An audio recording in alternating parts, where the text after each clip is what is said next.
What's up everyone, I am at Reykjavik International Airport and I am taking Icelandair to Stockholm, Sweden. So I am flying a Boeing 757-300 jet. It has a 3-3 layout and I'm looking forward to this. This will be really enjoyable. I flew Icelandair on the way to Iceland, and I gotta say, I was pleasantly surprised. I heard going into it that it would have a very budgety feel, but I didn't get that feeling whatsoever. Legroom was very nice. Seats are very narrow though, but I have a window seat once again on the left side, so we'll see how this differs. It's a 3-hour 10-minute flight. We're leaving at 7:35 in the morning, going to land in Sweden at 12:45 in the afternoon. Has a 2-hour time zone change. So I ended up just doing economy light, which is their cheapest fare. So I was not allowed a checked bag. I had to have a carry-on and a personal item that were very small. However, my small suitcase and backpack did fit those dimensions. In addition to that, if I wanted to have a seat assignment in advance, I had to pay extra for that. I didn't.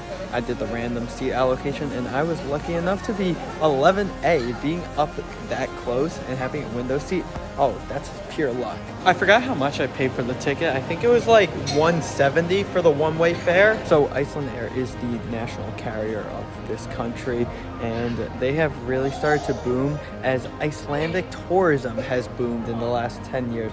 The other big airline here is Play Air. I was actually thinking about taking them because they have slightly cheaper fares, but I settled with Icelandair. Really the reason was that Keflavik Airport is 1 hour outside Reykjavik, so I did not want to have to wake up at literally like 2:30 in the morning to get to the airport because it was a 6 a.m. departure. So my 7:35 a.m. I was able to wake up around, it was 3:30, got on a bus to come here at 4, took about an hour, got at the airport at 5. Okay, so it's really nice. We actually do have a TV screen in front of us that will provide us entertainment, which this was a pleasant surprise because I didn't think that we would get one on this short flight, especially because my overnight flight coming from New York to Iceland, the TV screens, they were there, but they didn't work.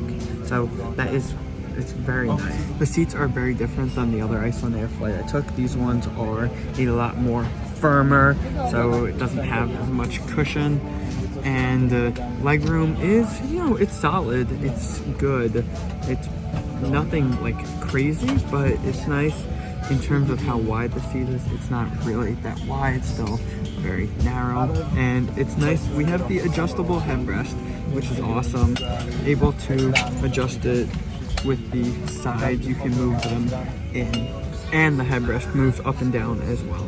The headrest is annoying, it's not stable, so you move it up and it just, you know, the second you put your head on it, it falls down like right away. It's hard to get back up, and you see it's like that, which is like, you know, whatever. Short flight, 3 hours. If I didn't have my backpack, it would be a lot more room. With my backpack in front, you know, there's not much, so I have to put my feet on top of the bag, or I hold the bag upright while the flight is actually in motion, then it's still a little tight. If I didn't have a bag there, it'd be a lot more room. Okay, so I got really lucky. Nobody's sitting next to me or in the seat that's in the aisle row either. So there's just 2 empty seats. So it's incredible. So I'm gonna put my backpack under the seat that's in front of me to the next of me, which will be great because now I got ample leg room. It's gonna be so nice, and I'm gonna be doing some video editing during this flight, so it's gonna go smooth, and yeah, just creates so much more space.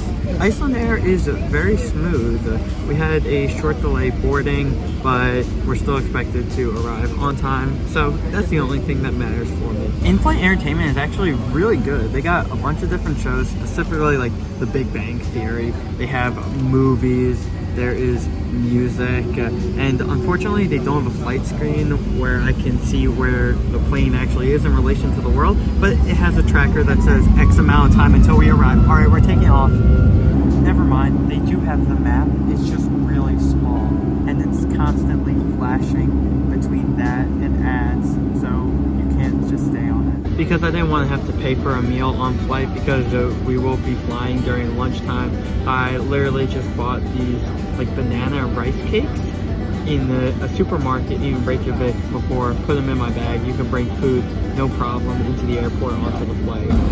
The scenery is something that I find stunning. The takeoff, just seeing the Icelandic landscape, oh my god.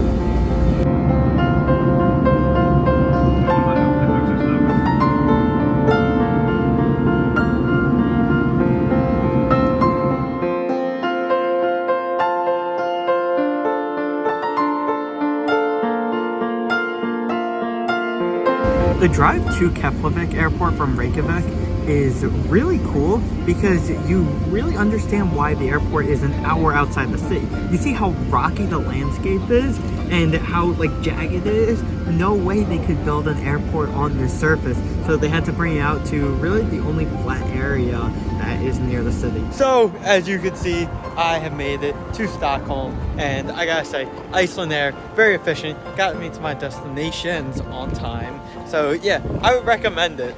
You know, it's not the most luxurious, but has great fares, provides you what you need, and I had a pleasant flight.